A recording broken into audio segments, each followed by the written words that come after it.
রমজানুল মুবারক শুরু হওয়ার পর থেকেই সোশ্যাল মিডিয়াতে ছোট্ট ছোট্ট ভিডিওতে অনেক ট্রোল হতে দেখছি যে শয়তানকে এ মাসে বন্দী করা হয়েছে। আসলে শয়তান কি রমজান মাসে বন্দী থাকে? এ ব্যাপারে আমি আপনাদের সামনে সহিহ মুসলিম ও সহিহ বুখারীর একটি হাদিস পড়ব।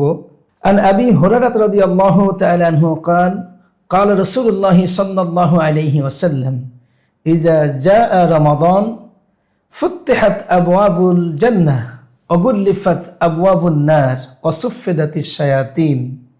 রাসূলুল্লাহ সাল্লাল্লাহু আলাইহি ওয়াসাল্লাম এখানে বলেছেন, যখন রমজান মাস আগমন করে আল্লাহ তাআলা জান্নাতের দরজাগুলো খুলে দেন, জাহান্নামের দরজাগুলো বন্ধ করে নেন এবং শয়তানকে বন্দী করেন। সুতরাং হাদিসের এই যে ভাষ্য, এই ভাষ্য মোতাবেক আমরা মনে করি যে শয়তানকে বন্দী করা হয়, তারপরেও কেন আমাদের মধ্যে অপরাধ প্রবণতা থেকে যায়। এই বিষয়টি আমি তিনটি স্তরে আপনাদের সামনে উপস্থাপন করতে যাই। প্রথমত, ওলামায়ে কেরাম বলেছেন যে এখানে মূলত সমস্ত শয়তানদেরকে বন্দী করা হয় না, প্রধান যারা শয়তান আছে তাদের লিডারদেরকে বন্দী করা হয়। সুতরাং পাপ প্রবণতা কিছুটা হলেও কমে যায়। দ্বিতীয়ত, মূলত পাপের পরিবেশ নষ্ট করা হয়, নষ্ট হয়ে যায়, পাপের পরিবেশ আগের মতো থাকে না। এজন্য রূপকার্থে রাসূলুল্লাহ সাল্লাল্লাহু আলাইহি ওয়াসাল্লাম শয়তানকে বন্দী করা হয় বলে উপস্থাপন করেছেন। তৃতীয়ত, সত্যিকার অর্থে আক্ষরিকভাবেই কিছু কিছু আলেম ওলামা এটাকে এভাবেই নিয়েছেন যে হ্যাঁ, রমজানুল মুবারক আসলে আল্লাহ তাআলা সমস্ত শয়তানদেরকে বন্দী করেন। যদি এই বিষয়টা আমরা নেই, তাহলে আমাদের দ্বিতীয় প্রশ্নটা চলে আসে, তাহলে আমাদের মধ্যে পাপ প্রবণতা বাড়ে কেন? আমরা তারপরেও কেন পাপ করি? অন্যায় অপকর্ম কেন আমরা করে থাকি? এই প্রশ্নের জবাবে আমি আবারও তিনটি বিষয় আপনাদের সামনে উল্লেখ করব। এক হচ্ছে নফসের তাড়না।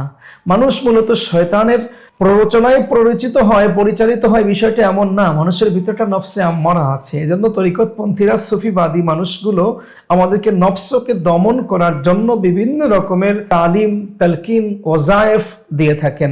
দ্বিতীয়ত হচ্ছে দীর্ঘদিন ধরে চলমান একটা অভ্যাস, অর্থাৎ মানুষ এক সময় অপরাধ প্রবণতার মধ্যে লিপ্ত থাকে, পরবর্তীতে সেটা অভ্যাসে পরিণত হয়ে যায়, সুতরাং সে তার অভ্যাসকে পরিত্যাগ করতে পারে না। তৃতীয়ত সামাজিক অবস্থা, বিভিন্ন রকমের আমাদের পারিপার্শ্বিক সামাজিকতা যেটা রয়েছে, মানুষ চাইলেও ইচ্ছা করলেও অপরাধ প্রবণতা থেকে সে বাঁচতে পারে না, ফিরে আসতে পারে না। সুতরাং এগুলোর কারণে মানুষ শয়তান বন্দী থাকে ঠিক, কিন্তু তারপরেও রমজান মাসেও মানুষের মধ্যে অপরাধ প্রবণতা দেখা যায়।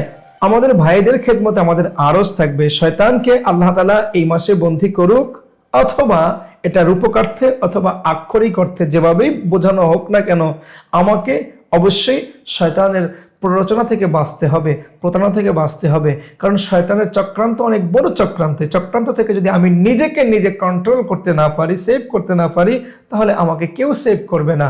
আল্লাহ তাআলা যুল জালালি ওয়াল ইকরাম আমাদের জন্য সদা রহমতের ফোয়ারা নিয়ে এই মাহে রমজান দিয়েছেন। আসুন আমরা প্রত্যেকেই শয়তানের কুমন্ত্রণা থেকে আল্লাহর কাছে আশ্রয় প্রার্থনা করি। আউযু বিল্লাহি মিনাশ শাইতানির রাজিম। আল্লাহ তাআলা আমাদের সবাইকে শয়তান থেকে হেফাজত করুন, আমিন।